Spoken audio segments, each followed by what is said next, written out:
For 27 years, the world moved on without him. Governments fell. Children grew up. His mother died. Nelson Mandela stayed in a cell barely 2 meters wide, breaking stones, counting days, learning how not to hate. Freedom came at 71. The real question is what it cost him to walk out, without anger. Robben Island was not designed to rehabilitate anyone. It was designed to erase time. Mandela's cell measured barely 2 meters wide. No bed. No privacy. Just a thin mat on cold concrete.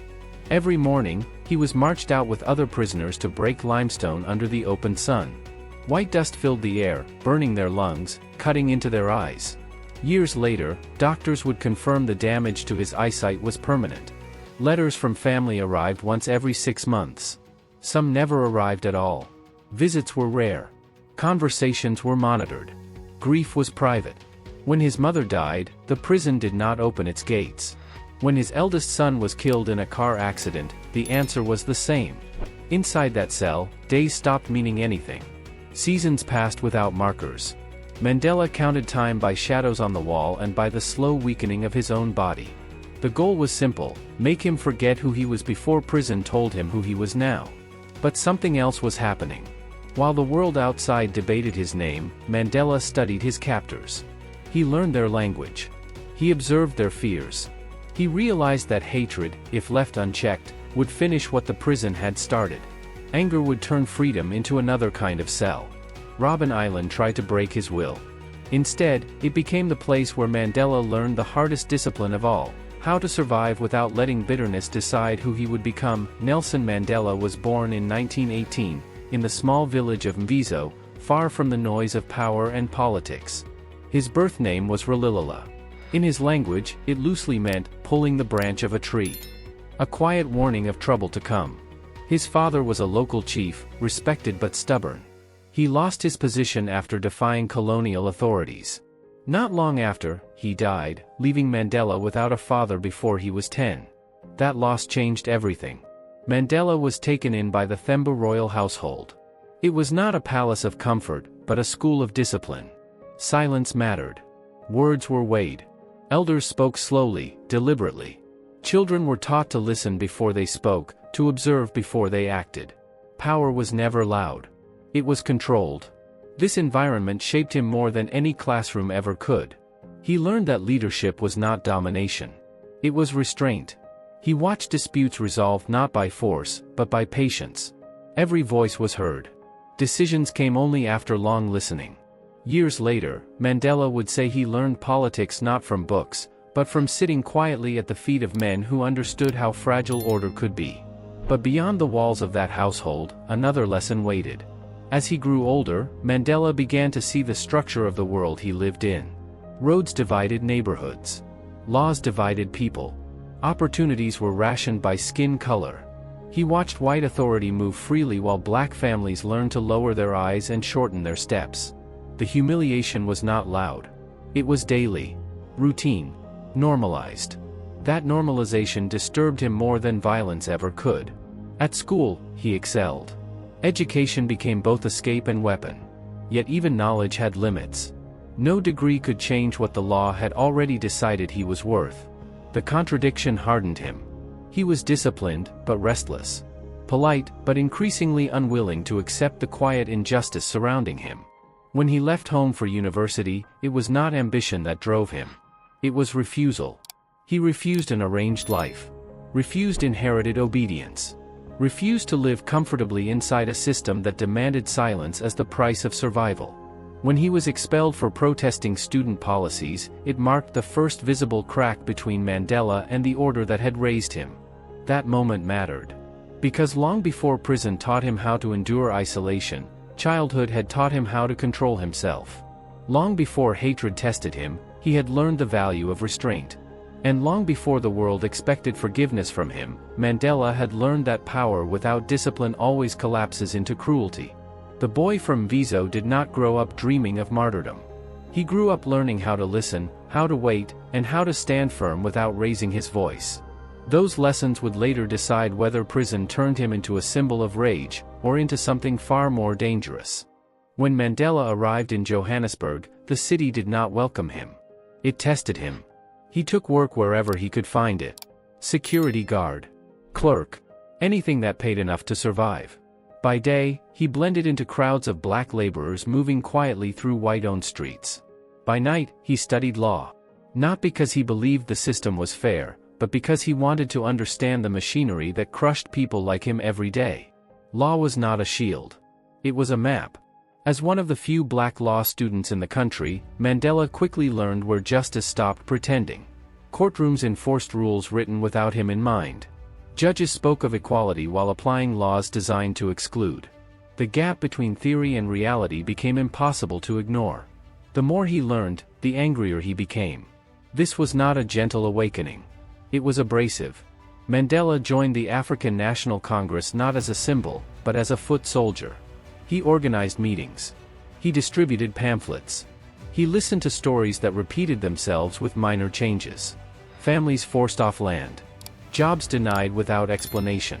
Passed laws turning daily movement into a crime. The injustice was systematic. Predictable. Efficient. Peaceful protest came first. Marches. Strikes. Appeals to conscience.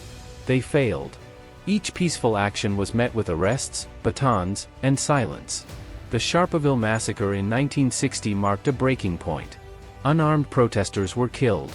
The state showed it would answer nonviolence with bullets. For Mandela, this moment closed a door that would never reopen. He made a decision that would define the rest of his life.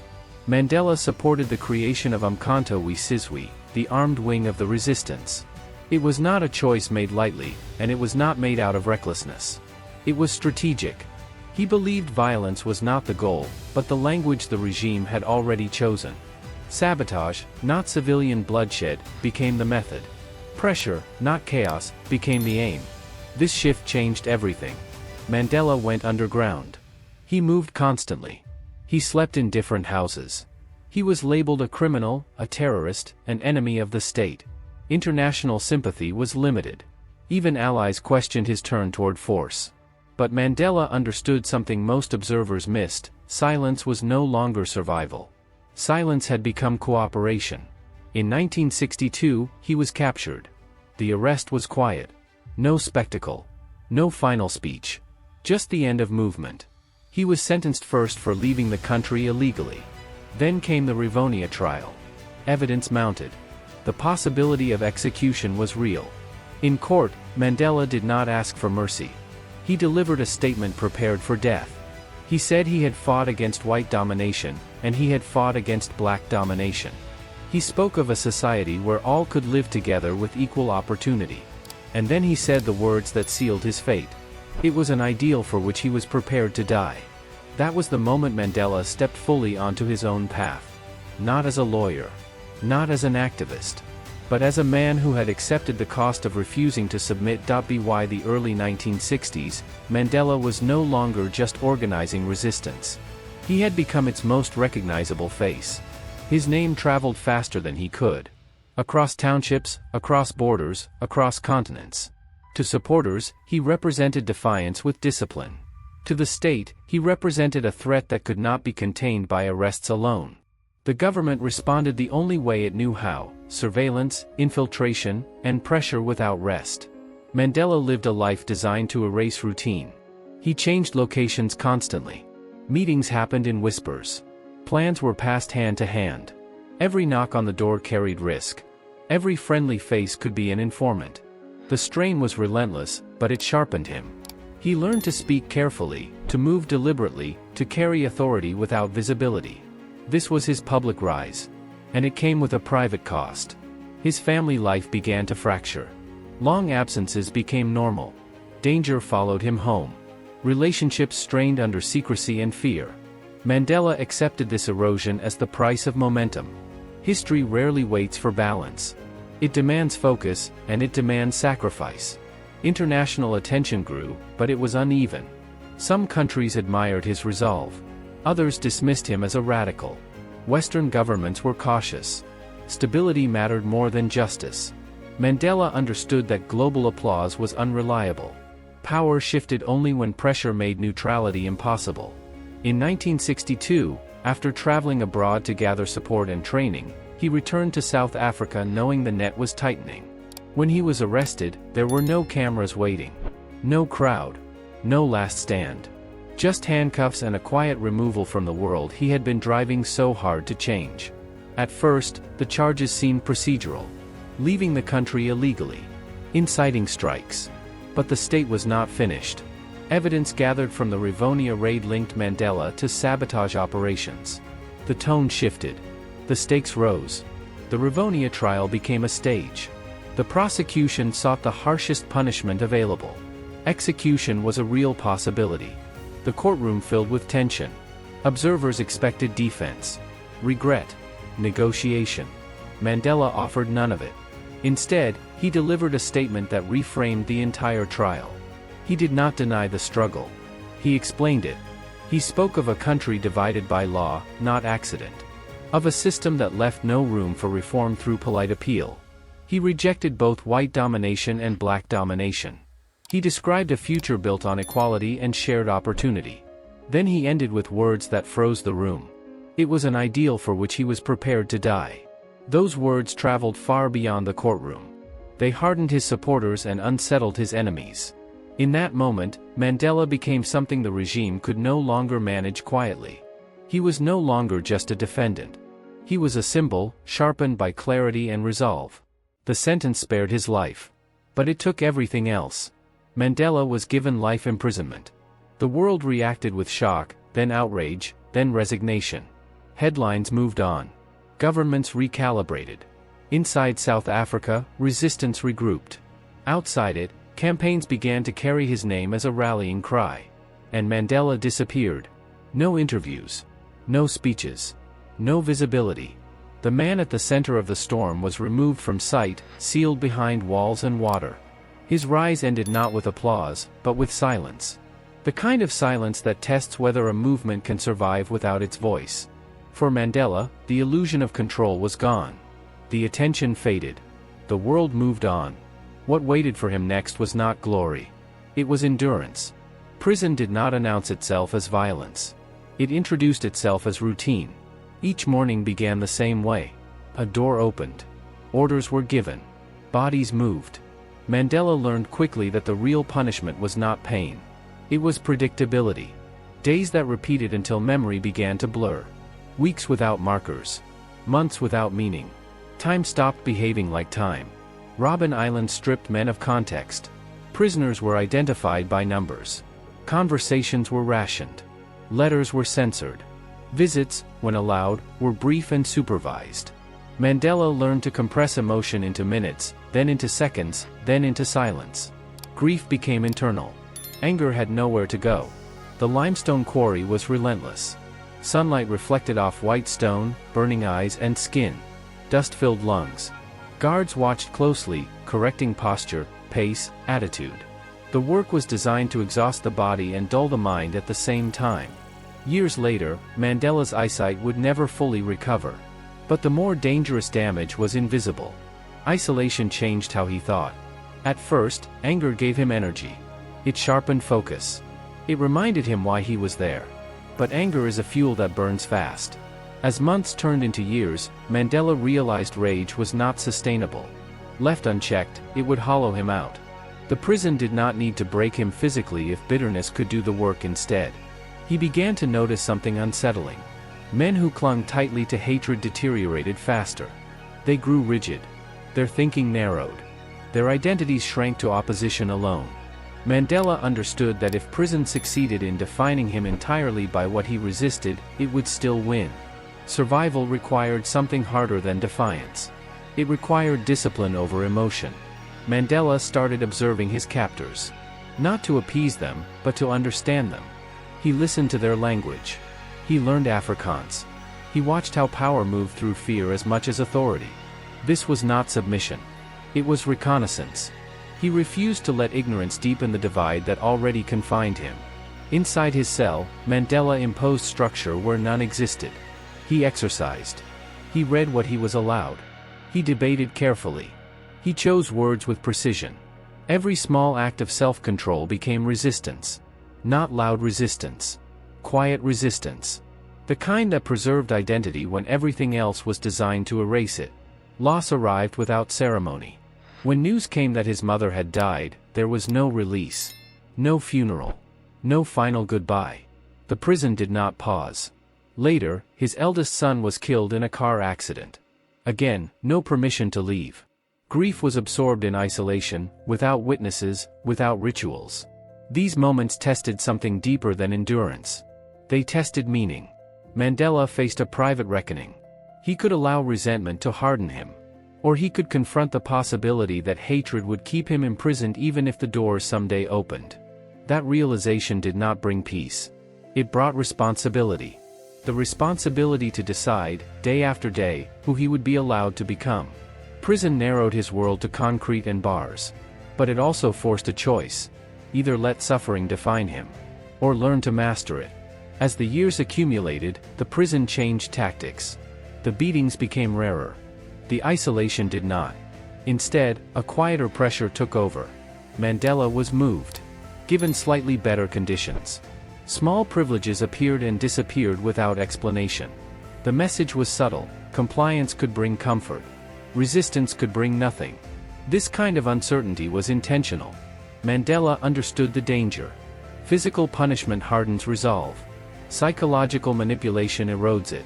He recognized the attempt to reshape him into a manageable version of himself.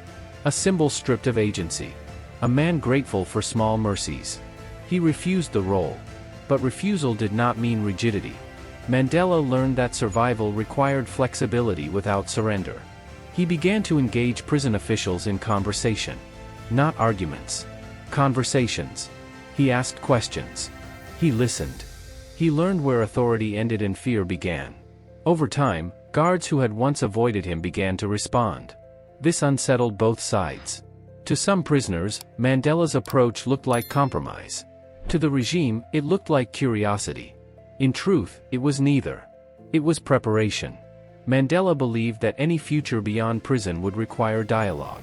If that future was ever to exist, it had to be rehearsed where the stakes were lowest and the risks highest. Years passed. Governments changed. Protests outside intensified. Inside, Mandela aged. His body weakened. Illness came. Treatment was slow. Deliberate. The message was clear: time was not on his side. Then came the offers. Conditional release. Private conversations. Deals framed as generosity. Mandela listened carefully. He declined each one. Freedom that required silence was not freedom. Release that abandoned the struggle would turn his years into justification for defeat. He chose prison over betrayal, even when the cost was measured in remaining years. This choice clarified something essential. Mandela no longer saw himself only as a prisoner of the state. He saw himself as a custodian of what came next. Every reaction, every word, every decision inside the prison would echo beyond it. The weight of that responsibility was immense. It demanded restraint at moments when anger would have been easier. Behind closed doors, secret talks began. Not negotiations for release, but conversations about endings.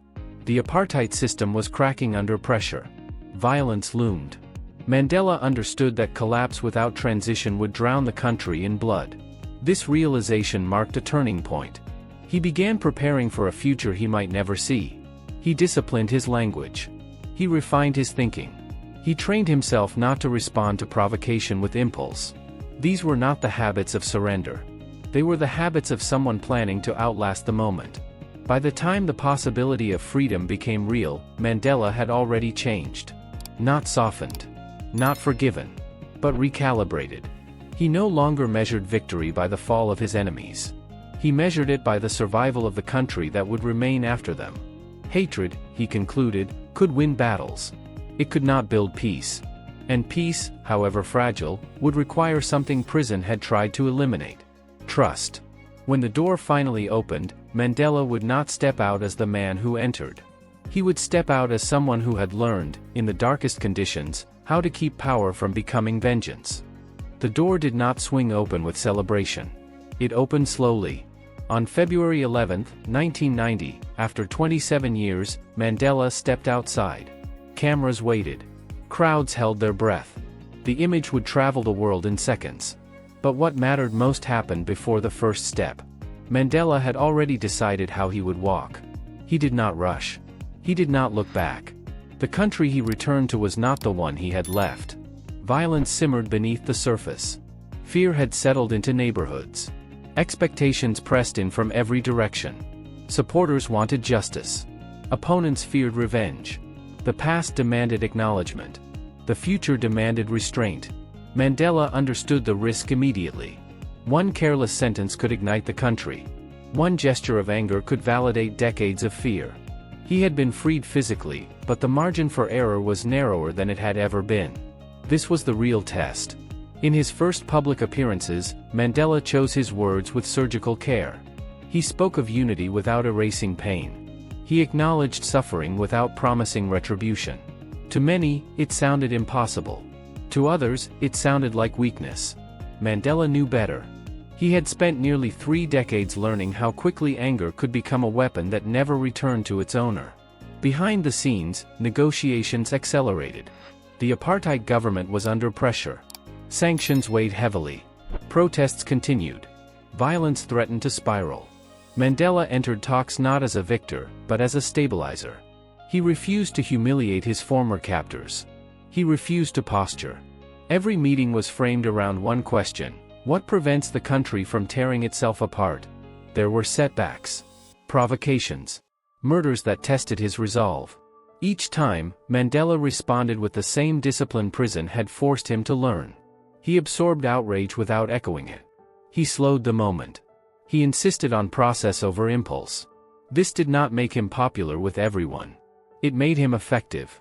The most radical transformation was not political. It was personal. Mandela had to release something he had carried for years. Not the memory of injustice. Not the demand for change. He had to release the desire to see his enemies suffer. He understood that vengeance would feel like relief, but function like a trap. It would turn power into a mirror of what he had fought against. Forgiveness, for Mandela, was not sentimental. It was strategic. When South Africa held its first multiracial elections in 1994, the world watched again. This time, Mandela did not step out of a prison. He stepped into office. The moment was historic, but he treated it as temporary. One term. No consolidation.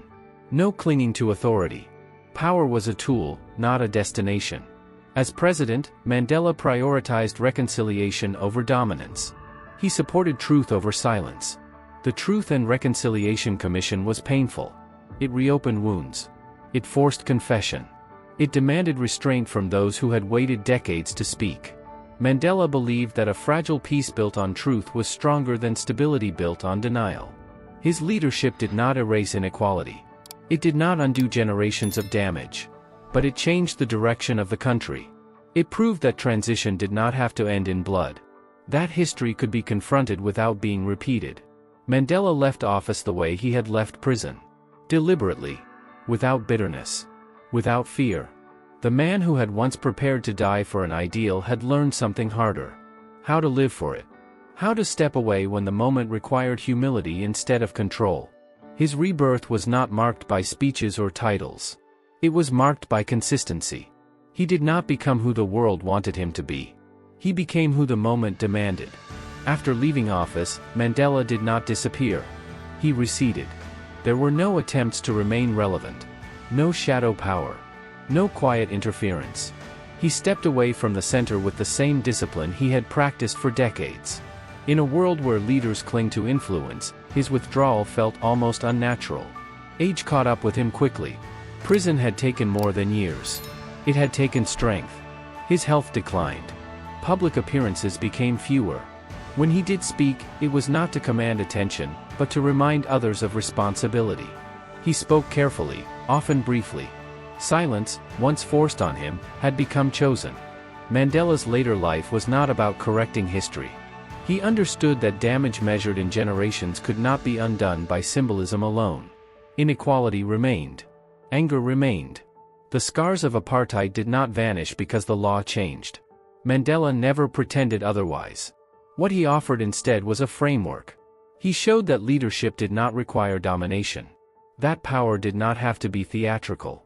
That restraint, when practiced consistently, could hold a country together long enough for healing to begin. This was not idealism. It was realism shaped by suffering. Internationally, Mandela became a moral reference point. His image appeared on posters. His name was invoked in speeches. Awards followed.